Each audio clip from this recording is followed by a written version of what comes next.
بسم اللہ الرحمن الرحیم نحمده ونصلی علی رسوله الکریم اما بعد فاعوذ باللہ من الشیطان الرجیم بسم اللہ الرحمن الرحیم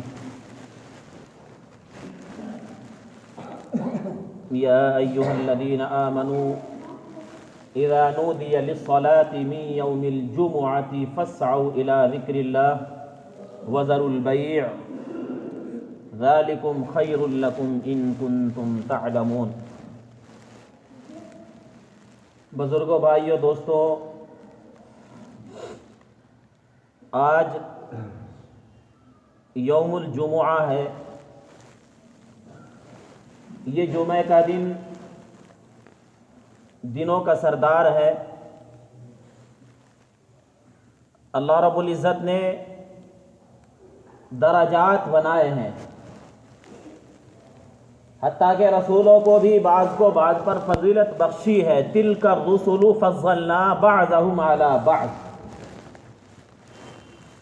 اسی طریقے سے دنیا میں رہنے والے بسنے والے جو انسان ہیں، ہر آدمی کی نوعیت، اس کے درجات، اس کے اعمال، اس کے افعال، اس کے اقوال کے اعتبار سے کم و بیش ہوتے ہیں۔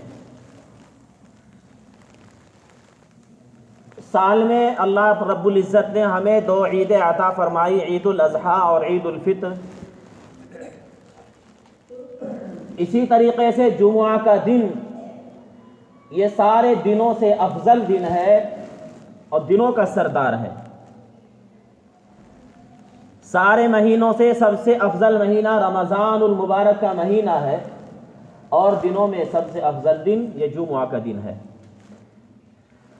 اللہ کے نبی علیہ الصلاۃ والسلام نے اس دن کے بارے میں فرمایا یوم ازہر، یعنی یہ روشن دن ہے، اور اس رات کو فرمایا لیلۃ اغر،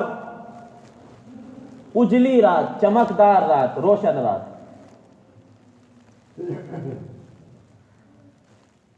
میرے بھائیوں، قرآن کریم میں مستقل اس جمعہ کے بارے میں ارشاد ہے، یا ایھا الذین آمنوا اذا نودی للصلاة من یوم الجمعہ فاسعوا الی ذکر اللہ وذروا البیع، کہ اے ایمان والو، جب تمہیں نماز جمعہ کے لیے جمعہ کے دن پکارا جائے، فاسعوا الی ذکر اللہ، اللہ کے ذکر کی طرف دوڑ پڑو، وذروا البیع، خرید و فروخت چھوڑ دو، ذالکم خیر لکم ان کنتم تعلمون، یہی تمہارے لیے بہتر ہے اگر تم جانتے ہو۔ فقہاء نے لکھا ہے کہ جمعہ کی اذان کے بعد کاروبار چھوڑ دینا ضروری ہے، واجب ہے۔ ہاں، جمعے کی تیاری، غسل کرنا، اپنے پاس جو اچھے کپڑے ہیں، عمدہ کپڑے ہیں، ان کو پہننا، خوشبو وغیرہ لگانا یا سرما وغیرہ جمعہ کی نماز سے قبل لگانا جمعہ کی تیاری میں، اور پھر مسجد اول وقت آ کر بیٹھ جانا، یہ تمام چیزیں سنت ہیں۔ اللہ کے نبی علیہ الصلاۃ والسلام نے اس جمعہ کے دن کی جو خصوصیات جہاں اور بہت زیادہ ہیں، خاص طور پر 5 خصوصیات بیان فرمائی کہ اللہ رب العزت نے حضرت آدم علیہ الصلاۃ والسلام کو اسی جمعہ کے دن پیدا فرمایا، پھر اسی جمعہ کے دن اللہ تبارک و تعالیٰ نے حضرت آدم علیہ الصلاۃ والسلام کو زمین پر اتارا، اور اسی دن آپ کی وفات ہوئی، اور نے فرمایا کہ اس دن ایک ساتھ ایک گھڑی ایسی آتی ہے کہ جو بھی آدمی دعا کرتا ہے، بشرطے کہ کوئی حرام کام کی دعا نہ ہو، اللہ کے یہاں ضرور قبول ہوتی ہے، اور پھر جمعہ کے دن ہی قیامت قائم ہوگی۔ اس لیے انسان، جنات تو غافل ہیں، ان کے علاوہ جتنی بھی مخلوقات ہیں وہ اس دن خوف کرتی ہیں، ڈرتی ہیں کہ کہیں آج قیامت نہ جائے۔ میرے بھائیو، جمعہ کی ہمیں اہتمام کے ساتھ تیاری کرنی چاہیے۔ امت محمدیہ کو اللہ رب العزت نے جمعہ کا دن خاص طور پر عطا فرمایا ہے۔ لیکن جیسے اور دن ہمارے گزر جاتے ہیں یہ بھی ہو رہی ہے زندگی مثل برف کم، رفتہ رفتہ دھیرے دھیرے دم بدم۔ جیسے اور دن ہمارے گزر گئے یہ دن بھی ہماری کاہلی میں، ہماری سستی میں گزر جاتا ہے، گزرا جا رہا ہے۔ اللہ پاک ہمیں صحیح سمجھ عطا فرمائے۔ میرے بھائیو، جمعہ کے دن ہم تیاری کر کے وقت سے پہلے مسجد میں آ کر حاضر ہو کر بیٹھیں اور نماز کا انتظار کریں۔ یاد رکھیں، نماز کا انتظار کرنا مقبول عبادت کا ثواب لکھا جاتا ہے، اور آدمی دنیاوی اعتبار سے جہاں فائدہ زیادہ ہوتا ہے ادھر بھاگتا ہے، چونکہ ظاہراً میں اس کو فائدہ نظر آتا ہے، اسی کی دوڑ دھوپ کرتا ہے، محنت کوشش کرتا ہے، جد و جہد کرتا ہے، اس کی طرف بھاگتا ہے۔ آخرت کے بارے میں قرآن کریم میں اللہ رب العزت نے قرآن کی زبانی لاڈل حبیب احمد مصطفیٰ محمد مصطفیٰ صلی اللہ علیہ وسلم کی زبانی افعالاً اقوالاً اعمالاً ہم کو تمام چیزوں سے آگاہ کر دیا گیا۔ جمعہ کے دن جو سب سے پہلے مسجد میں آتا ہے، اللہ رب العزت کی طرف سے ایک اونٹ قربان کرنے کا ثواب اس کو عطا کیا جاتا ہے۔ اگر دنیاوی اعتبار سے یہ اعلان ہو جائے تو آدمی کتنی کوشش کرے گا، انتھک کوشش آدمی کرے گا دنیاوی حصول یابی کے واسطے، لیکن یہاں آخرت کی طرف ہماری توجہ دلائی جا رہی ہے اور ہمیں بتایا جا رہا ہے، بار بار بتایا جا چکا ہے، ہمارے معلومات میں ہے، ہمیں اس چیز کا اللہ پاک یقین عطا فرمائے کہ جو آدمی مسجد میں اول داخل ہوتا ہے اللہ کے راستے میں ایک اونٹ قربان کرنے کا ثواب ملتا ہے، اور پھر جب دوسرا آدمی آتا ہے تو ایک بقرہ یعنی گائے قربان کرنے کا ثواب ملتا ہے، پھر جب اس کے بعد آتا ہے تو ایک مینڈھا بکری یا پھر مرغی اور پھر انڈا، اور یہ سلسلہ اس وقت تک چلتا رہتا ہے جب تک کہ خطبہ شروع نہیں ہو جاتا۔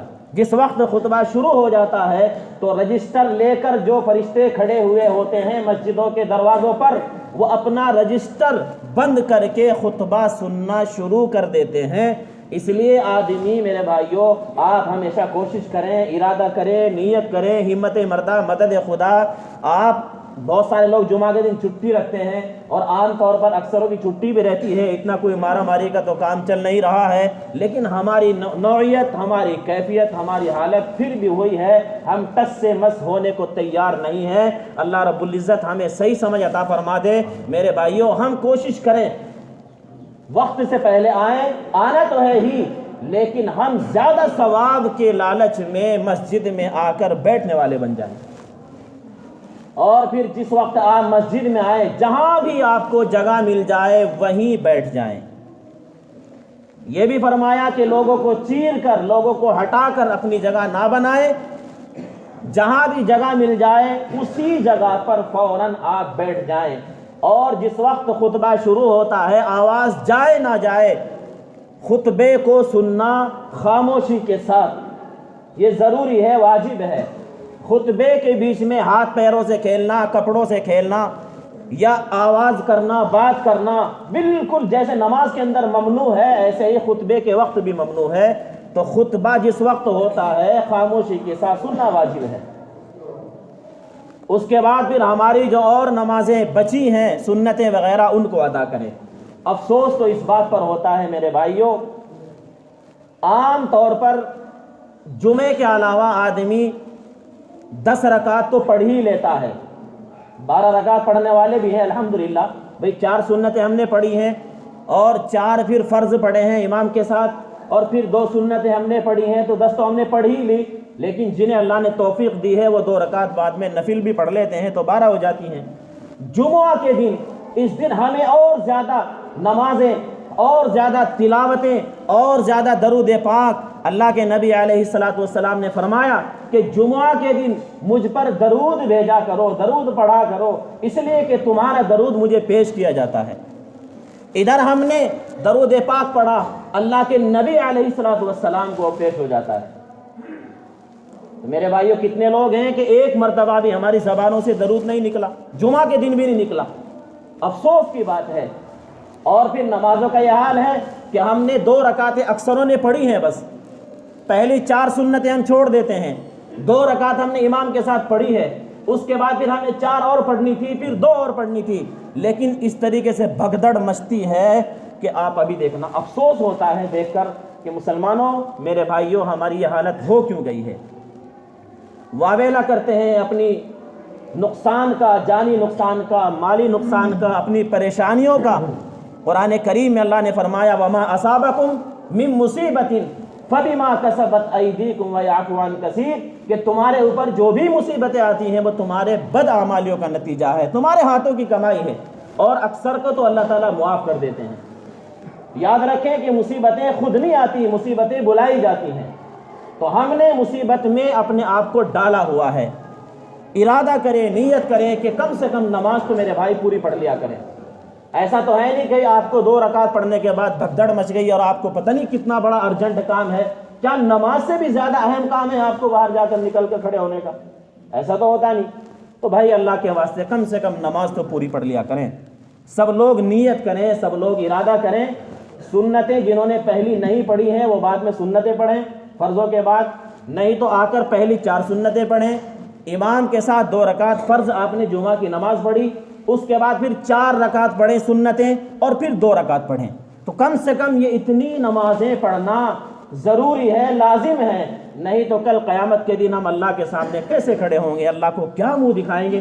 اللہ کی رحمتیں، اس کی برکتیں ہم پر 24 گھنٹے برس رہی ہیں، لیکن ہم ہی ناشکر ہیں۔ میرے بھائیوں، اللہ کا شکر یہی ہے کہ ہم اس کا شکر ادا کریں، کم سے کم نمازوں کو پوری ادا کریں، اور اپنے آپ کو نماز کے اندر کھڑے ہو کر اللہ کے سامنے کوشش کریں کہ میں اللہ کو دیکھ رہا ہوں اور اللہ تعالیٰ مجھے دیکھ رہا ہے۔ کم سے کم ہم اس ڈھنگ سے نماز پڑھیں۔ اللہ تعالیٰ میری بھی اصلاح فرمائے اور آپ تمام کی بھی اصلاح فرمائے، ہم تمام کو عمل کی توفیق عطا فرمائے۔ وآخر دعوانا الحمدللہ رب العالمین۔